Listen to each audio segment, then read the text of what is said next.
حبايبي ازيكم عاملين ايه؟ يا رب تكونوا بخير. النهارده هنعمل مع بعض صينيه كيك واحده بس، هنعمل فيها كيك الشوكولاته والفانيليا وكمان هنعمل الماربل كيك، يعني صينيه واحده بس هنرضي بيها كل الاذواق بطريقه سهله وبسيطه وسريعه جدا. يلا بينا مع بعض نبدا نشوف ايه المكونات اللي احنا محتاجينها والطريقه ازاي. في بولة واسعة هحط كوباية ونص من السكر الأبيض الحبيبات، وهضيف عليهم كوباية خليط بين الزيت والزبدة. والزبدة حلوة قوي، بتخلي مسام الكيك مش واسعة وكمان بتخليه طري وطعمه حلو قوي. هنضربهم مع بعض كويس قوي لغاية ما السكر يدوب ولون الخليط يبقى أفتح.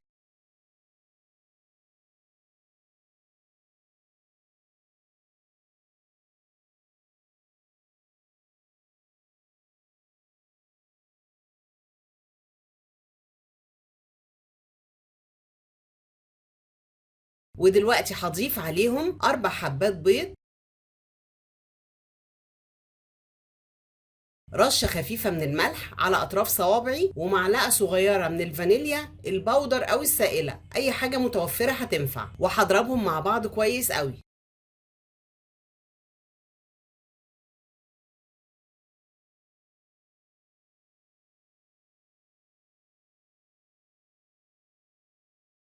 وهضيف عليهم كمان كوباية من اللبن الحليب، وممكن استبدل اللبن الحليب باللبن الزبادي او اللبن الرايب.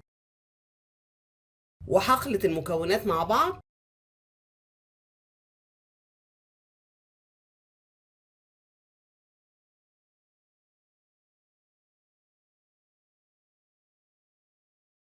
وهبدأ في إضافة المكونات الجافة. هضيف 3 كوبايات من الدقيق بكوباية الشاي العادية اللي موجودة في كل بيت، نخلة دقيق كويس قوي. وهضيف عليهم كمان باكو من البيكنج باودر.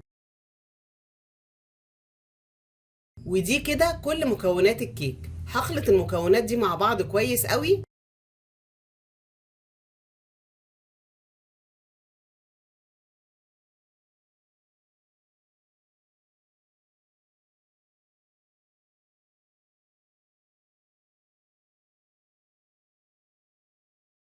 هنزل الجوانب بتاعت البولة وهضربهم مرة كمان.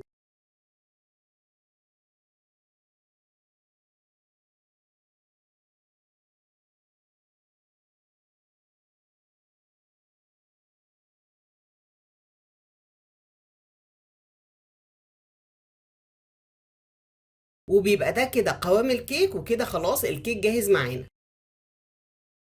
وهجيب فوطة من فوط المطبخ، هلفها رول عشان تبقى ارتفاع، واميل عليها الصينية شوية. وهجيب اي صينية عندنا متوفرة، صينية ألمونيوم معايا مقاس 26 او 28 او 30، اي مقاس في التلاتة هتنفع، هيفرق بس في ارتفاع الكيك. هحط الصينية على الفوطة، هتبقى مايلة شوية، وهنزل بنص خليط الكيك، وهسيب الصينية زي ما هي.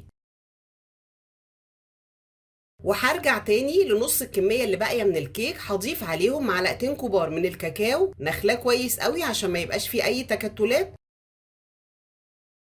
وهضيف عليهم كمان حوالي 4 معالق كبار من اللبن الحليب عشان نظبط بيه قوام الكيك، يبقى زي كيك الفانيليا بالظبط. هخلطهم مع بعض كويس قوي.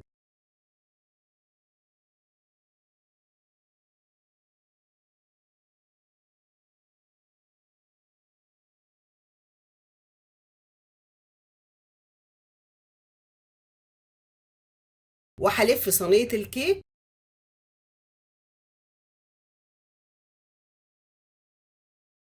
وهنزل كمان بكيك الشوكولاتة.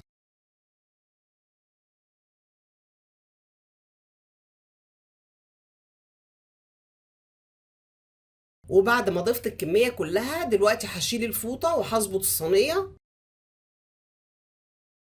وبأي خلة هدمج الجزء اللي في النص، كيك الشوكولاتة مع كيك الفانيليا، عشان يبقى الجزء ده ماربل ما بين الفانيليا والشوكولاتة. وبكده خلاص احنا جاهزين ان احنا ندخل الصينية الفرن. مشغلة الفرن ومسخناه على درجة حرارة 180. هدخلها الفرن لغاية ما تستوي، وكمان تاخد درجة لون حلوة من على الوش لوحدها من غير ما افتح لها الشواية. هدخلها الفرن ونرجع نشوف شكلها ايه مع بعض.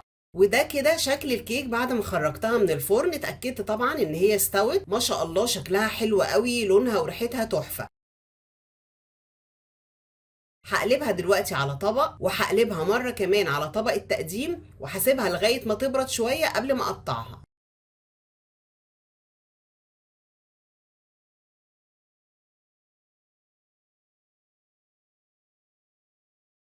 وهقطع دلوقتي قطعة من كيك الشوكولاتة.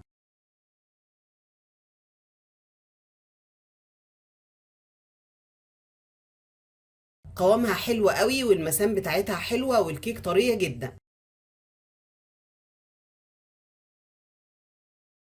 وهقطع قطعة كمان من كيك الفانيليا.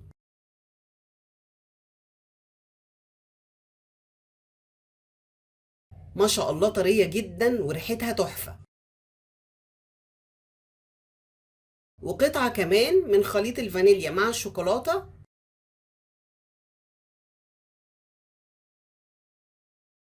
الكيك بجد تحفة، جربوها وهتعجبكم. هنقطع الكيك كلها بأي طريقة احنا عاوزينها.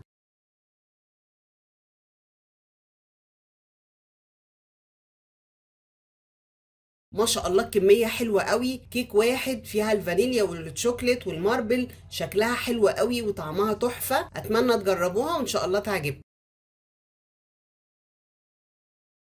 حبايبي. وبكده خلاص خلصت وصفتي للنهارده. صينيه كيك واحده بس عملنا فيها كيك الشوكولاته والفانيليا والماربل كيك بطريقه سهله وسريعه وبسيطه جدا، والنتيجه اكتر من روعه، هشه وخفيفه وطعمها حلو قوي. اتمنى تجربوها وان شاء الله تعجبكم. ولو الفيديو عجبكم ما تنسونيش باللايك والشير والسبسكرايب علشان القناه تكبر بيكم، واشوفكم على خير في فيديو جديد.